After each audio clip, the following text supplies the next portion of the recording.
Saudara sudah mengajukan perbaikan permohonan ya? Udah yang mulia. Diterima 24 Maret 2025 pada pukul 13. Terus kita juga sudah menerima dan sudah mencermati. Silahkan sampaikan pokok-pokoknya saja yang diubah sesuai dengan sidang yang pertama itu. Silahkan, nggak usah dibaca seluruhnya. Terima kasih. Nanti di bagian petitum dibaca seluruhnya. Baik, yang mulia. Silahkan. Sesuai dengan arahan Majelis Hakim, kami pemohon merubah tentang perihal permohonan yang selanjutnya berbunyi begini. Permohonan pengujian Undang-Undang Nomor 12 Tahun 2006 tentang Kewarganegaraan Pasal 2 terhadap Undang-Undang Dasar Negara Republik Indonesia tahun 1945 Pasal 26 ayat 1. Silakan, Bro. Baik, terima kasih Yang Mulia Pak Ketua.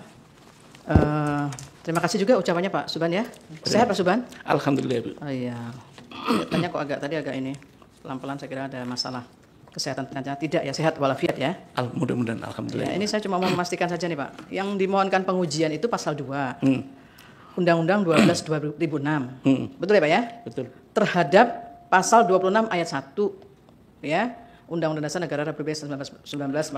Waktu ujinya itu ya Pak ya? Iya. Jadi menguji itu. Nah, ini mengujinya ini pastinya begitu ya.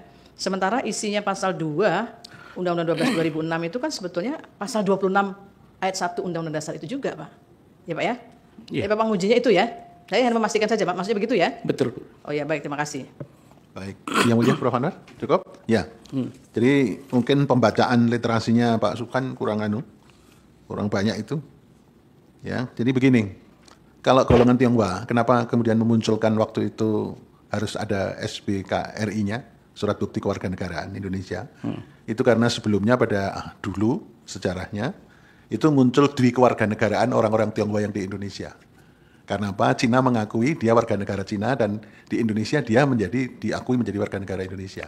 Lah, supaya tidak menjadi dwi kewarganegaraan, maka pada waktu itu ada kebijakan untuk memilih Cina atau memilih warga negara Indonesia. Tapi untuk golongan atau ras yang lain itu tidak ada pengakuan dari negaranya dia warga negara lain. Jadi dia otomatis karena undang-undang menjadi warga negara Indonesia. Itu ada begitu. Ya Pak Sugeng ya, nanti kalau silahkan dipelajari kembali sejarah munculnya pilihan kenapa harus menyatakan diri menjadi warga negara Indonesia. Kalau nggak memilih Indonesia, dia menjadi warga negara Cina pada waktu itu.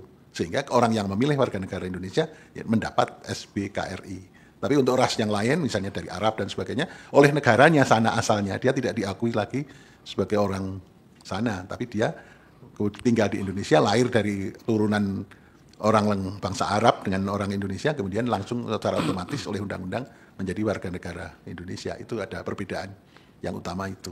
Tapi dari sisi undang-undang, itu kan persis plek. Pasal 26 itu ditulis di undang-undang di pasal 7 tadi. Pasal 26 sama dengan pasal 2 tadi ya Prof ya. Itu sama persis. Jadi tidak ada pertentangan antara pasal 2 itu dengan pasal 26-nya. Ya, itu aja komentar saya. Ya. Ada yang mau disampaikan Pak Sugeng? Boleh sedikit. Silakan.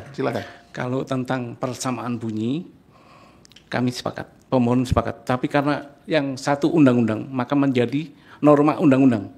Sehingga Mahkamah Konstitusi, meskipun bunyinya sama dengan undang-undang, tapi karena yang kami pemohon minta itu di pasal 2 Undang-Undang tentang Kewarganegaraan adalah norma undang-undang.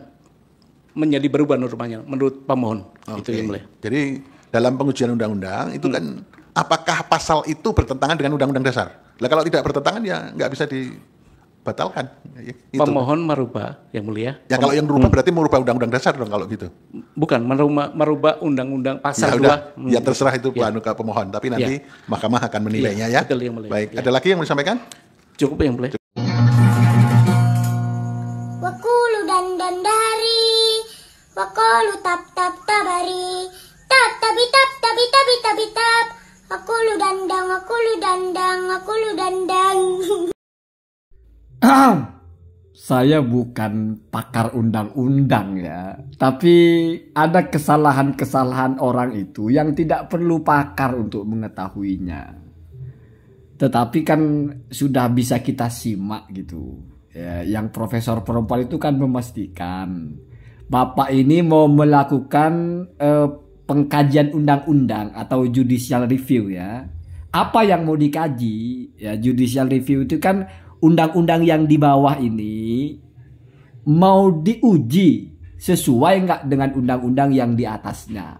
Jadi misalnya kita tidak terima dengan undang-undang, terus kita nemu celah, ternyata undang-undang ini UU ya tidak sama dengan UUD, tidak sama dengan undang-undang dasar, maka itu ditempuh dengan jalur pengkajian atau pengujian undang-undang atau judicial review. Begitu, itu kan pengertiannya begitu, Pak.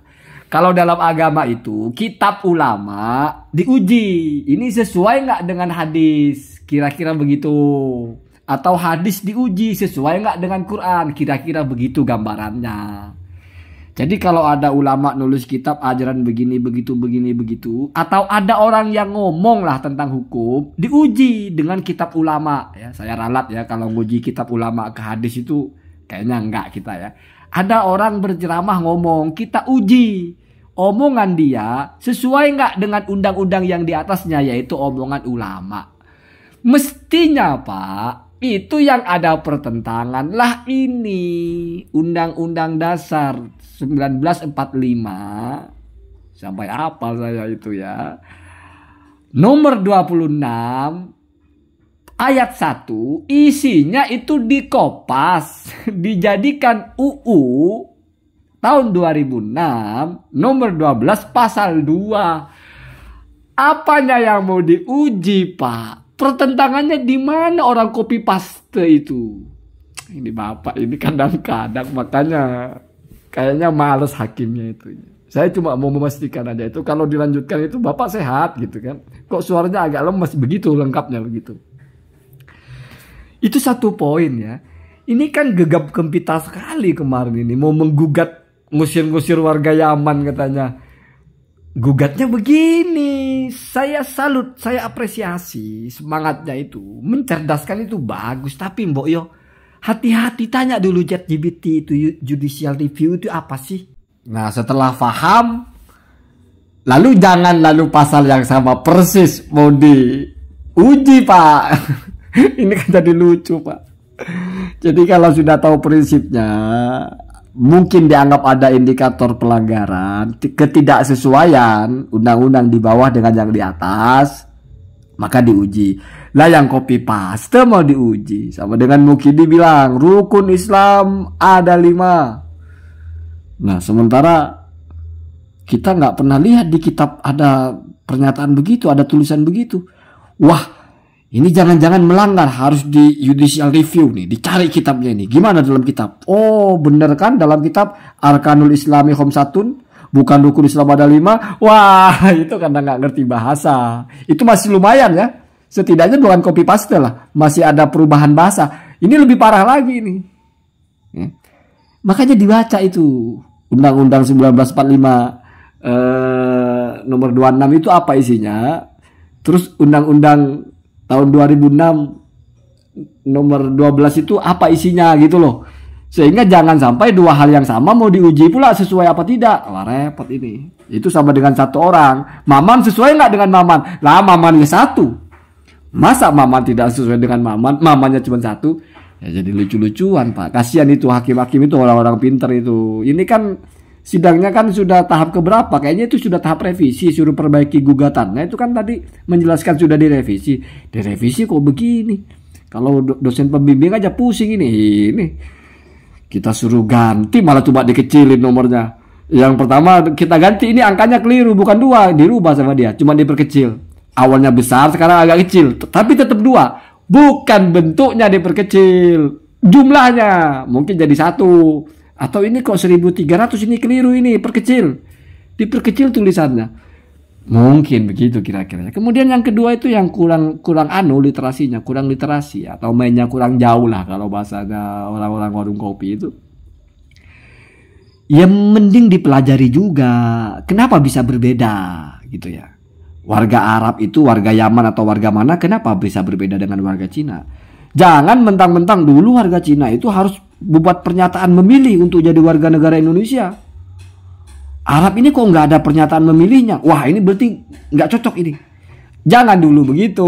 Perhatikan kenapa warga Cina itu ada keharusan memilih. Karena memang ada pilihannya, ada 2 pilihannya. Karena negara asalnya mengklaim dia juga warga negara dia. Berarti 2 kan, maka harus pilih salah satunya. Ya kalau Arab nggak ada pilihan dua, cuma satu. Ya itu jadi pilihan otomatis. Itulah maksud dari warga asing menjadi warga negara berdasarkan undang-undang kewarganegaraan.